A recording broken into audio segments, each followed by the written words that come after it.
Hey, fifth grade, it's Miss Etsy. I am ready to read you chapter 2 today of The Watsons Go to Birmingham. I really hope you guys enjoyed chapter 1 as I did. I told you this is like one of my favorite books ever. So, we're going to go ahead and dive into chapter 2 today. So, here we go. Chapter 2. Give my regards to Clark Point Dexter. Larry Dunn was the king of the kindergarten to fourth grade, where I went to school at Clark Elementary. He was king because he was a lot older than anyone else and twice as strong as the rest of us. He was stronger because he was almost full grown and he'd flunked some grade 2 or 3 times. He was the third oldest kid at Clark. The only ones older than him and stronger than him were Byron and Buphead, who were in the 6th grade and who'd also flunked some grade at least once. We weren't sure because it was something that Mama and Dad didn't talk about. Larry Dunn was king of the kindergarten to 4th grade, only because Byron didn't care about them. Larry was the king of Clark, but Byron was a god. It seemed like that would make me a prince or a real strong angel or something, but it didn't work that way. I was just another 4th grade punk. I guess having the school's god as my brother did give me some kind of special rights, but not a whole bunch. It helped me with stupid stuff like the time I found a dollar bill and got too excited and was crazy enough to show it to Larry Dunn. I knew this was a big mistake about a second before he stuck his hand out and said, "Let me see it." What could I do? "Kenny," he said, "where you find this buck?" "Outside the school over by Kenilworth." Larry turned my dollar over and over, and I started getting nervous. "You know what, Kenny?" "What?" I held my breath. "This is some real strange stuff, but I lost 50 cents over on Kenilworth yesterday, and I bet my 50 cents got hooked up with someone else's 50 cents and made this here buck." Whew, I let my breath go, smiled, and nodded. We went to the store to get change, and Larry Dunn got back the 50 cents he lost, and I got to keep the other 50 that got hooked up with Larry's. I knew if it wasn't for Byron being my big brother, Larry would have said something like, "Since my 50 cents found this other 50 cents, and they hooked up to make this here buck, I'm going to keep the whole thing. You know the rules: finders keepers, losers weepers."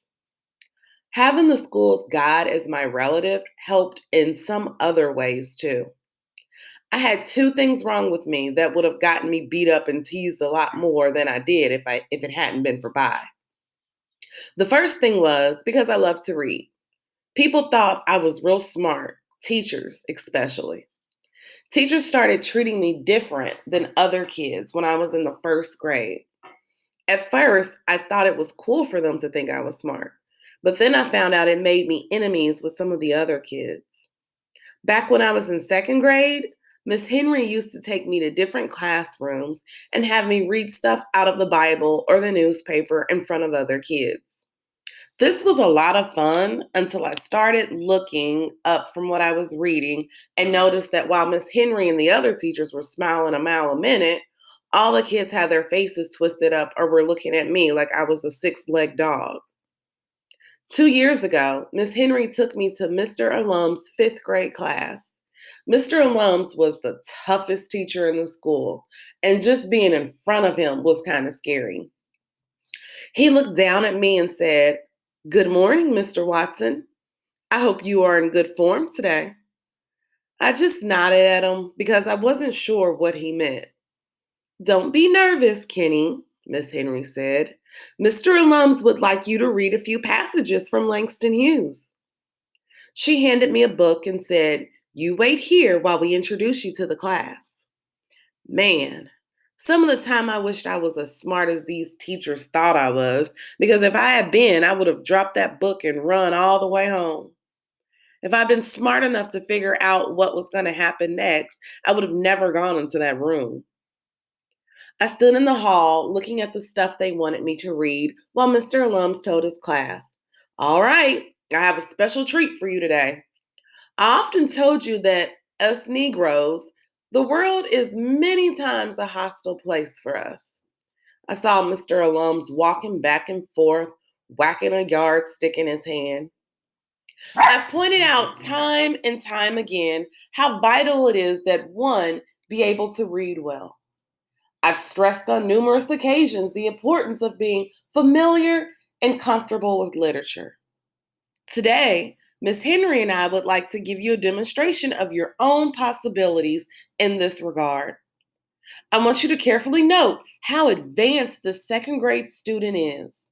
And I particularly want you to be aware of the effect his skills have upon you. I want you to be aware that some of our kids read at miraculous levels. I saw Mr. Alums point the yardstick at someone somewhere in the class and say, "Perhaps you'd like to finish the introduction. I think you know our guest quite well." Whoever he pointed at said, "What? I didn't do nothing." Miss Henry waved for me to come in and stand in front of the class. I guess I was too nervous about Mr. Alums to have recognized the voice before. But as soon as I walked into the room, I froze. There, in the two seats closest to the teacher's desk, in the very first row, sat Buphead and Byron. The Langston Hughes book jumped from my hand and the whole class laughed. Everyone but Byron. His eyes locked on mine, and I felt things start melting inside of me. Mr. Alum slammed the yardstick on his desk, and the class got real quiet. "Let's see if you find this so humorous after you've heard how well this young man reads. And Byron Watson, if you are incapable of taking some of the fire out of your eyes, I assure you I will find a way to assist you. If, instead of trying to intimidate your young brother, you would emulate him and use that mind of yours, perhaps you'd find things much easier.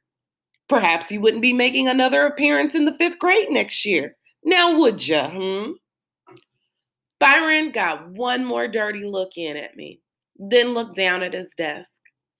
Mr. Alums might as well have tied me up to a pole and said, "Ready, aim, fire."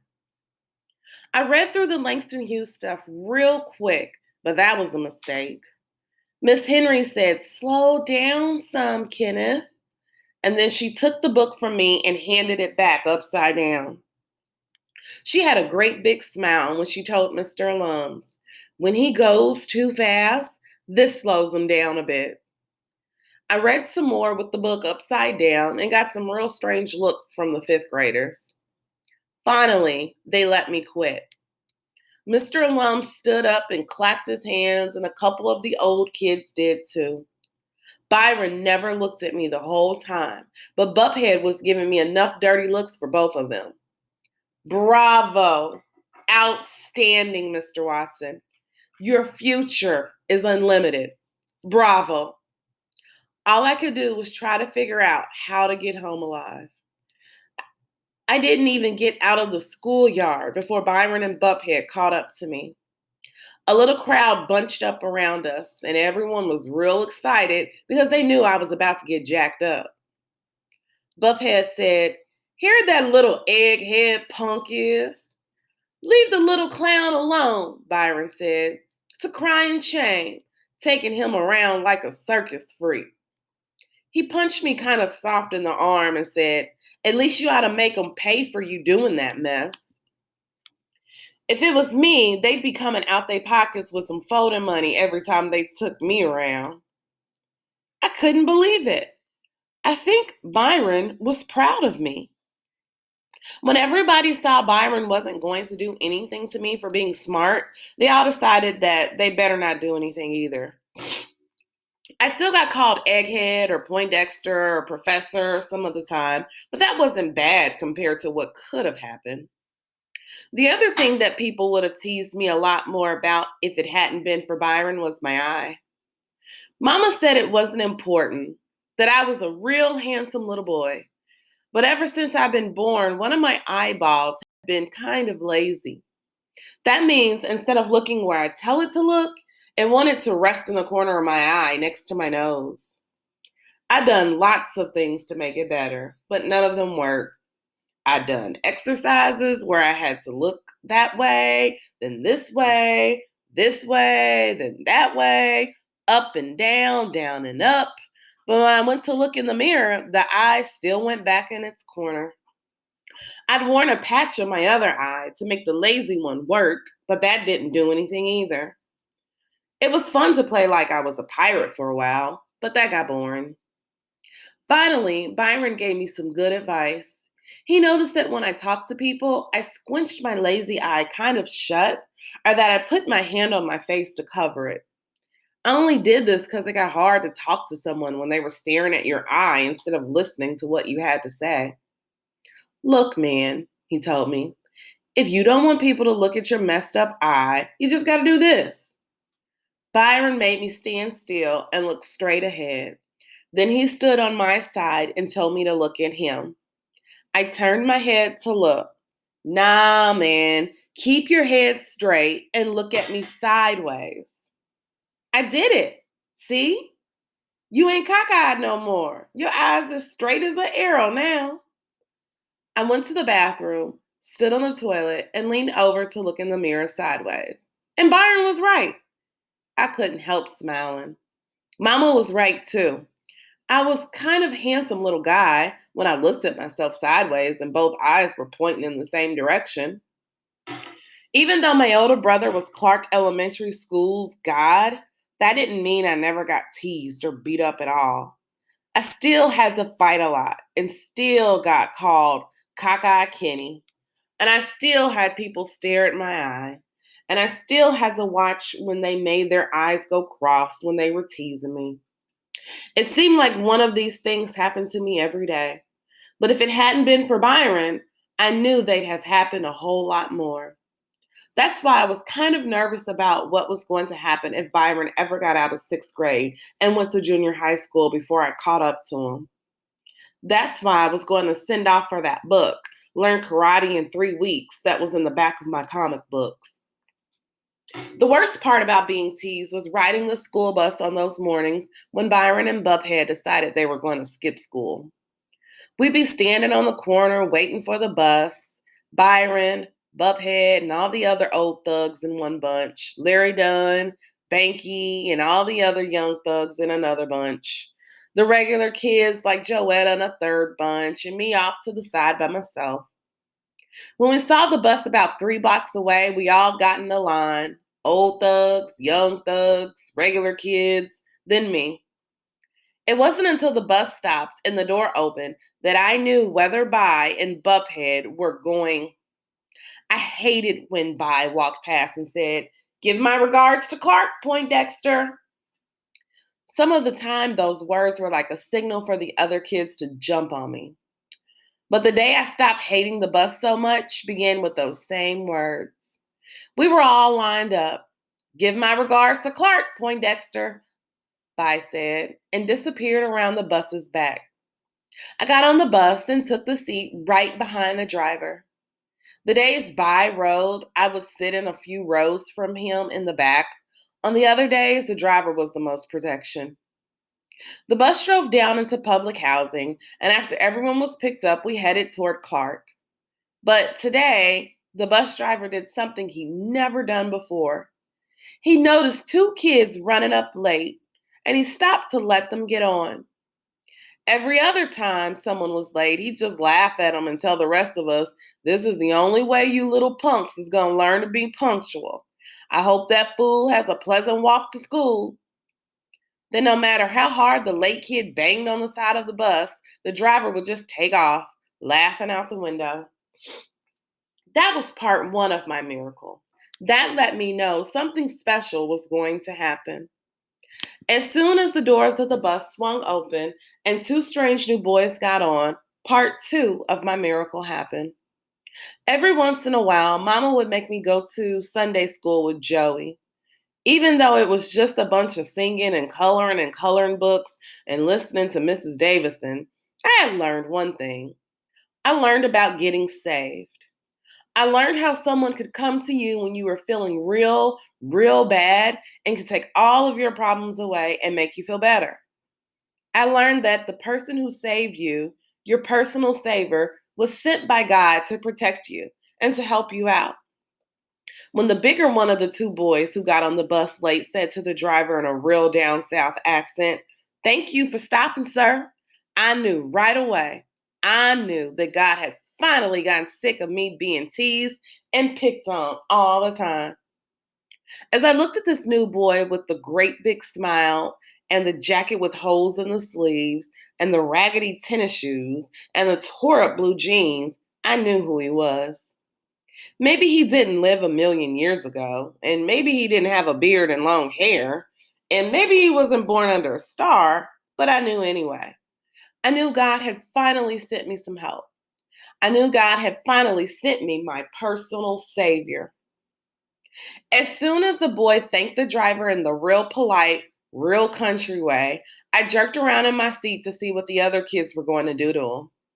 Whenever someone new started coming to Clark, most of the kids took some time to see what he was like. The boys would see if he was tough or weak, if he was cool or square, and the girls would look to see if he was cute or ugly. Then they decided how to treat him. I knew they weren't going to waste any time with this new guy. It was going to be real easy and real quick with him. He was like nobody we'd seen before. He was raggedy, he was country, he was skinny, and he was smiling at everybody a mile a minute. The boy with him had to be his little brother. He looked like a shrunk up version of the big one. Everyone had stopped what they were doing and were real quiet. Some were standing up to get a better look. The older one got an even bigger smile on his face and waved real hard at everybody. The little shrunk up version of him smiled and did the same thing. Then they said, "Hi, y'all." And I knew that here was someone who was going to be easier for the kids to make fun of than me.